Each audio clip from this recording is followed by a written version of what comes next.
안녕하세요. 제 이름은 엘로디 발몽입니다. 파리에서 교육학을 전공하고 지금은 남부 프랑스의 작은 마을 생루이에서 초등학교 교사로 일하고 있어요. 이렇게 낯선 곳에 제 이야기를 전하는 건 평생 가슴속에만 묻어두었던 고백을 꺼내는 것이기도 합니다. 사실 저는 한때 글을 읽지 못했습니다. 정확히 말하자면 저는 난독증을 가진 아이였어요. 활자를 보면 머리가 아팠고 단어는 물결처럼 흔들려서 도저히 문장으로 읽히질 않았습니다. 초등학교 시절 내내 친구들 앞에서 책을 읽는 시간은 제게 지옥이었고 선생님은 발몽, 너 또 대충 읽었지? 라며 늘 저를 혼냈어요. 책을 제대로 못 읽는다는 이유 하나로 저는 게으르고 머리 나쁜 아이라는 꼬리표를 달고 자라야 했죠. 그 시절 저는 참 많이 울었습니다. 책상 밑에서, 집안 욕실에서, 아무도 없는 운동장 한 구석에서. 그리고 그 울음 끝에 다짐했어요. 언젠가 나 같은 아이가 다시는 없도록 만들겠다고요. 파리에서의 대학 생활은 쉽지 않았지만 뜻이 있었기에 견딜 수 있었습니다. 언어 교육과 문해력 발달에 대해 깊이 공부했고 디지털 시대의 대안정문의 교육 방법을 연구했죠. 졸업 후 많은 친구들이 파리 근교 좋은 학교에 자리를 잡을 때 저는 일부러 제 고향 생루이로 돌아왔습니다. 이 작은 마을은 제가 자란 곳이자 아직도 문해력이 심각한 문제로 자리한 곳이거든요. 그리고 이곳에서 저는 제 인생을 완전히 바꿔버릴 운명을 만나게 됩니다. 처음 이 학교에 부임했을 때 저는 정말 충격을 받았어요. 아이들은 여전히 30년 전과 같은 방식으로 프랑스어를 배우고 있었고 철자 교육은 복잡한 규칙과 예외로 가득 차 있었습니다. 무엇보다 아이들 중 상당수가 여전히 읽고 쓰는 것에 큰 어려움을 겪고 있었어요. 하지만 더 충격적인 건 그런 아이들을 단순히 의욕 없는 아이로 치부해버리는 교사들의 태도였습니다. 특히 제 마음을 울렸던 한 아이가 있어요. 이름은 줄리앙. 10살의 소년인데 수업 시간 내내 말이 없고 교과서를 펼치면 늘 멍한 눈으로 한참을 바라만 봤죠. 질문을 하면 움찔했고 발표를 시키면 얼굴이 새빨개져 아무 말도 하지 못했습니다. 저는 알 수 있었어요. 그 아이는 바로 예전의 저였다는 걸요. 그렇게 저는 다시 고민하기 시작했습니다. 아이들이 왜 글자를 어려워하는 걸까? 정말 이 방식이 최선일까? 나는 뭔가 다른 방식으로 이 아이들에게 문자의 세계를 열어줄 수 없을까? 그날도 줄리앙은 조용히 자리에 앉아 있었어요. 그런데 쉬는 시간, 우연히 그의 노트를 들여다본 순간 저는 숨이 멎을 뻔했습니다. 그는 글자를 그림처럼 따라 쓰고 있었고 번주라는 단어를 봉주르가 아닌 보은주처럼 적고 있었죠. 그 순간 저도 모르게 눈물이 맺혔습니다. 그건 바로 과거의 제 필체였기 때문이에요. 교사로서 저는 무언가를 바꿔야만 했습니다. 그래서 저는 프랑스 교육부의 지침을 약간 벗어나더라도 아이들을 위한 대안적 문해 교육을 시도하기로 결심했습니다. 단순한 그림 문자나 음절 교육 등을 시도해봤지만 생각만큼 효과는 미미했어요. 아이들의 집중력은 금세 흐트러졌고 기존 철자법을 이해하는 데는 너무도 많은 시간이 걸렸죠. 그러던 어느 날 도서관에서 뜻밖의 만남이 찾아왔습니다. 그 남자의 이름은 김준호. 한국에서 온 언어학 연구자였어요. 처음엔 그가 왜 이 외진 프랑스 시골 마을에 와 있는지 궁금했지만 그의 이야기와 연구 주제를 듣고 저는 순식간에 빠져들었어요. 그의 연구는 한글에 관한 것이었고 그는 한글이 얼마나 논리적이고 직관적인 문자 체계인지 설명해 주었죠. 엘로디, 혹시 아세요? 한글은 세계에서 유일하게 과학자가 설계한 문자예요. 심지어 입모양을 본떠서 만들었다는 점에서 소리와 문자 간의 연관성이 매우 강하죠. 그 말을 들은 순간 제 머릿속에 전기가 흐르는 것 같았어요. 그래, 이거야. 바로 이거라면 줄리앙도 나처럼 어려움을 겪었던 아이들도 새로운 길을 찾을 수 있을지도 몰라. 저는 결심했습니다. 아무도 시도해 본 적 없는 길이지만 김준호 씨의 도움을 받아 우리 수업에 한글을 도입해 보기로 한 거예요. 이제 제 작은 교실에서 세상에서 가장 위대한 실험이 시작됩니다. 저는 평생 기다려왔던 순간을 눈앞에서 마주했습니다. 줄리앙, 그 조용하고 말수가 없던 아이가 처음으로 자신의 목소리를 글자와 연결한 순간. 선생님, 이건 그예요? 그 목소리는 너무나도 작고 떨렸지만 제 귀에는 천둥처럼 울렸습니다. 그동안 수없이 낙인 찍히고 혼나고 스스로를 미워했을 그 아이가 지금 자기 입으로 한 글자를 읽은 겁니다. 그건 단순한 소리내기가 아니었습니다. 그건 존재의 증명이었어요. 그날 수업이 끝나고 나서 교실이 텅 비었을 때 저는 교탁 앞에서 혼자 울었습니다. 이건 분명히 시작일 뿐이지만 그 시작이 너무나도 크고 기적 같았어요. 한글 수업은 그렇게 매일 조금씩 진행됐습니다.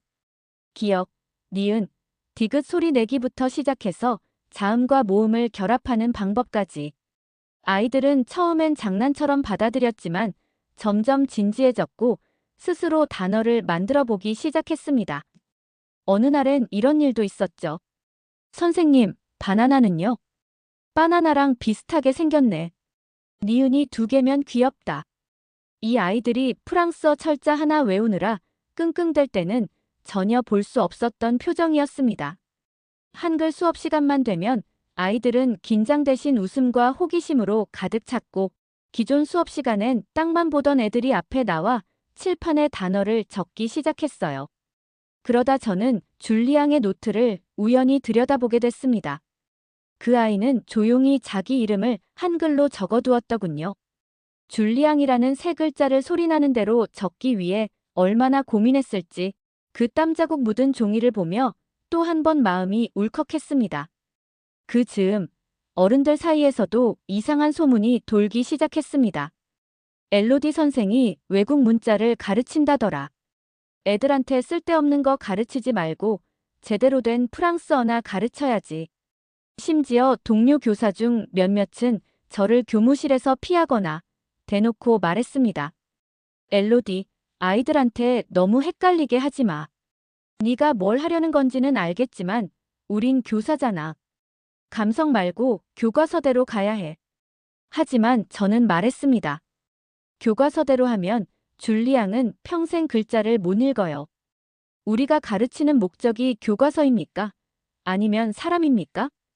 그 말을 하고 나서 저는 교무실을 나왔고 가슴이 너무 뛰어서 그날은 수업 준비도 손에 잡히지 않았습니다.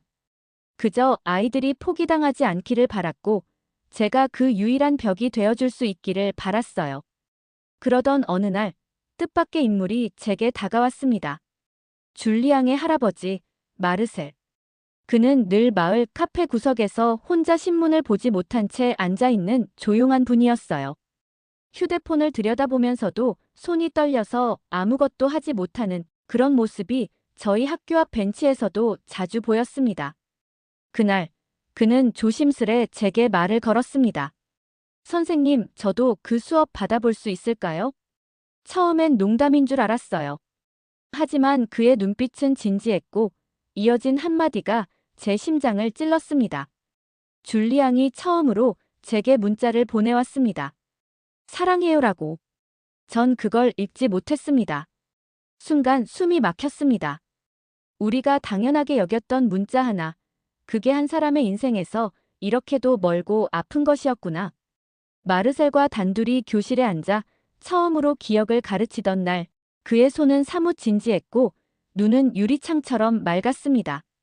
그가 천천히 한 글자씩 써내려갈 때 그건 단순한 배움이 아니라 자존감의 회복이었어요.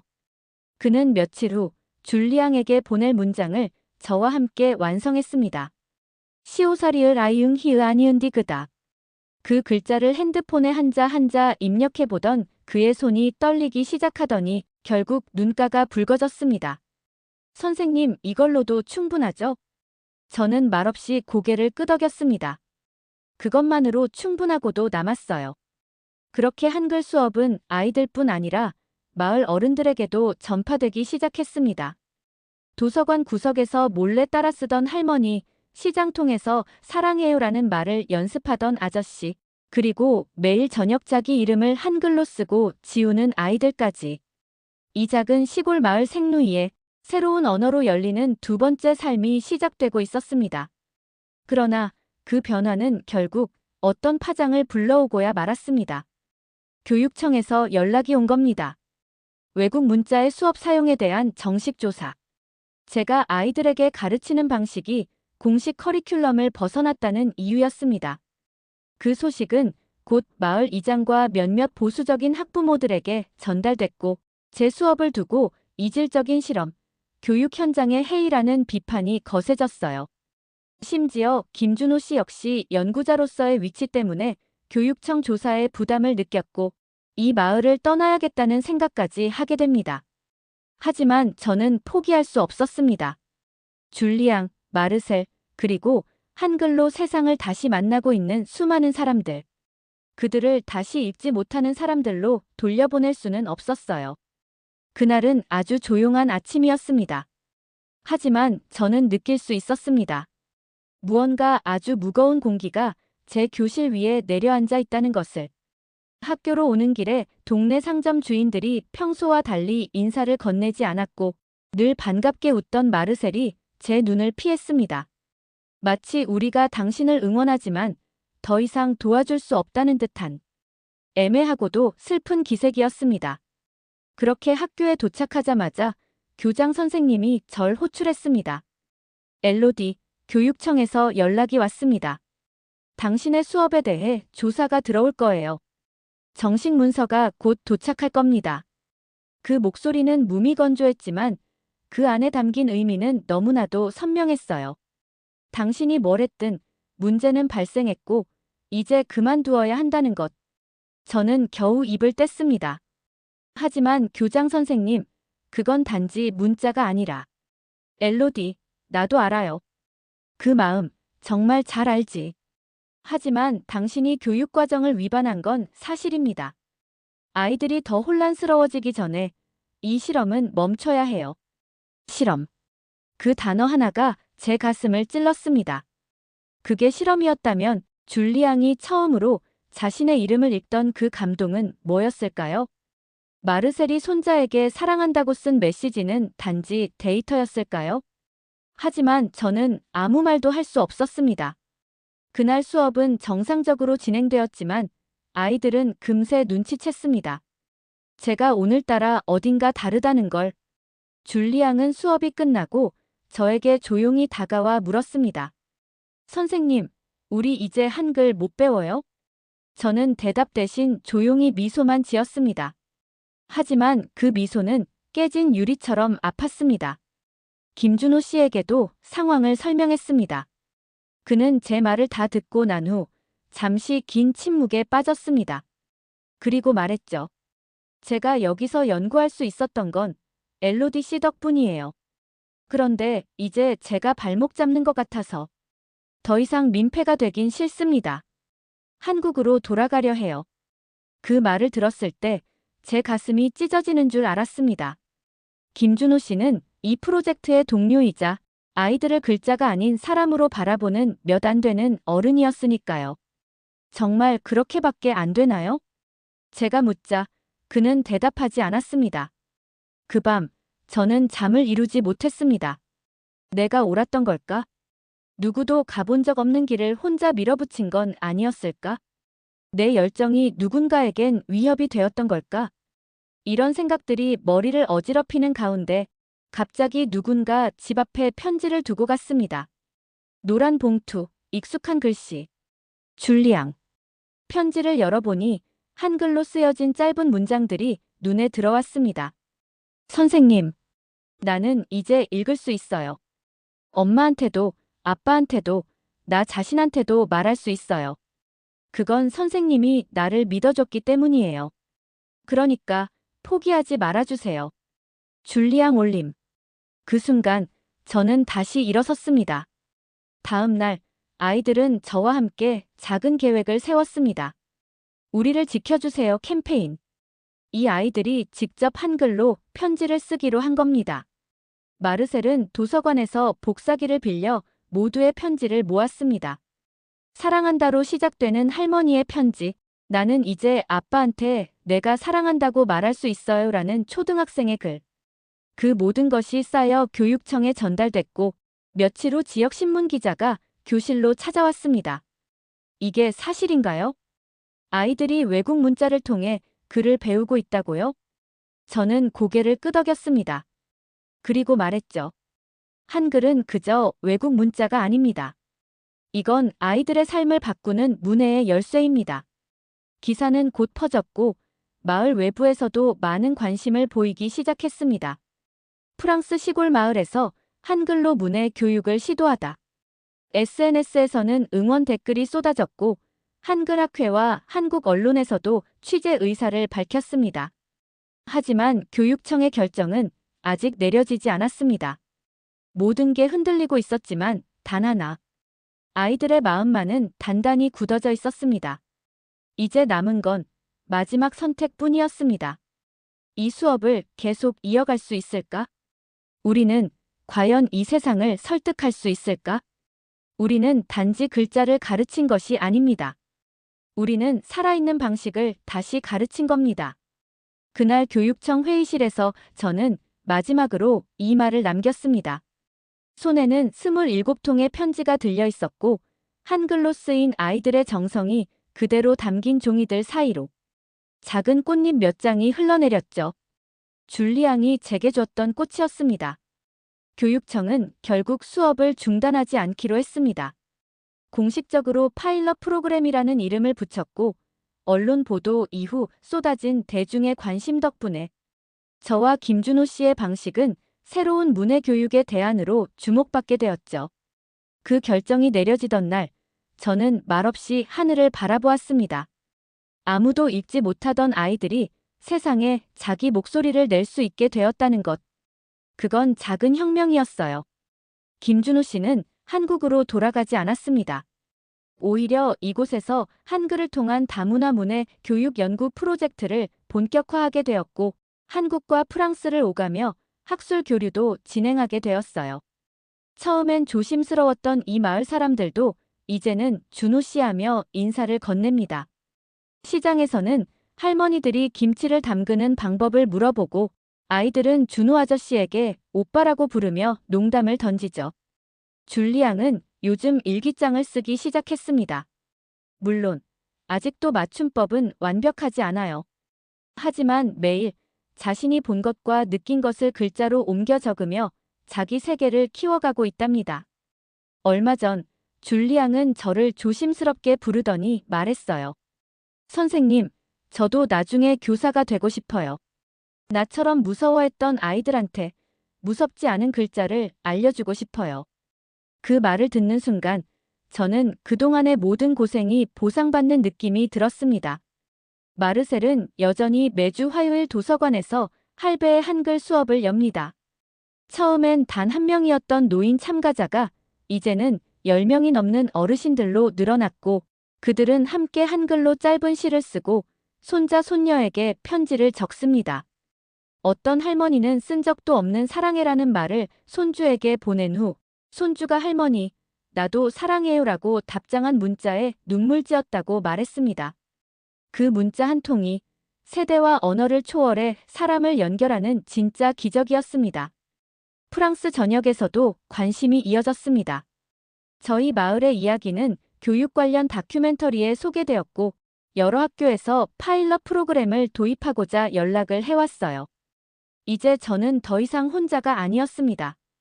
이 길이 틀리지 않았다는 걸 세상이 인정하기 시작한 거죠. 하지만 무엇보다 중요한 건 변화는 밖에서가 아니라 우리 안에서 시작됐다는 사실이에요. 그 변화는 아주 작고 조용했지만 아이들의 눈동자, 손 떨리는 어르신의 손끝, 그리고 처음으로 읽을 수 있다는 감동의 눈물 속에 이미 꽃처럼 피어나 있었어요. 얼마 전 줄리앙이 또 하나의 편지를 제게 줬습니다. 이번엔 프랑스어와 한글이 섞인 너무나 귀여운 혼합 편지였어요. CH레이 마티레이 SSE ELODIE 머시 디 마VOIR 단마 VOIX 선생님, 저 이제 진짜 줄리앙이에요. 저는 그 편지를 액자에 넣어 교실 벽에 걸었습니다. 그 아래에 작게 썼습니다. 문자를 읽는다는 것은 다시 살아갈 수 있다는 뜻이다. 이 이야기를 듣고 계신 여러분께도 묻고 싶습니다. 당신은 오늘 누구에게 읽을 수 있는 기회를 주셨나요? 혹은 당신 스스로에게 다시 목소리를 줄 수 있을까요? 저는 지금도 믿습니다. 언어는 국가의 것이 아니라 사람의 것이라고요. 읽을 수 있는 나라. 그건 더 많은 사람이 읽을 수 있도록 기다려주는 나라. 그리고 그 기다림을 사랑으로 채워주는 사람들이 사는 곳이에요. 그 작은 기적이 오늘 당신의 마음에도 닿기를 바랍니다. 감사합니다. 저는 프랑스 생루이 마을의 선생님, 엘로디 발몽입니다. 여러분은 어떻게 생각하시나요? 한글이라는 문자가 한 아이의 인생, 한 노인의 마음, 한 마을의 운명을 바꿀 수 있다는 이야기에 공감하셨다면 여러분의 생각을 댓글로 나눠주세요. 읽는다는 것이 우리 삶에 어떤 의미인지 여러분만의 이야기도 함께 듣고 싶습니다. 이 이야기가 마음을 움직였다면 구독과 좋아요 버튼으로 함께 응원해주세요. 더 많은 사람들이 읽을 수 있는 기적을 만날 수 있도록 여러분의 클릭 한 번이 큰 힘이 됩니다. 감동적인 한국 이야기, 다음 편도 기대해주세요.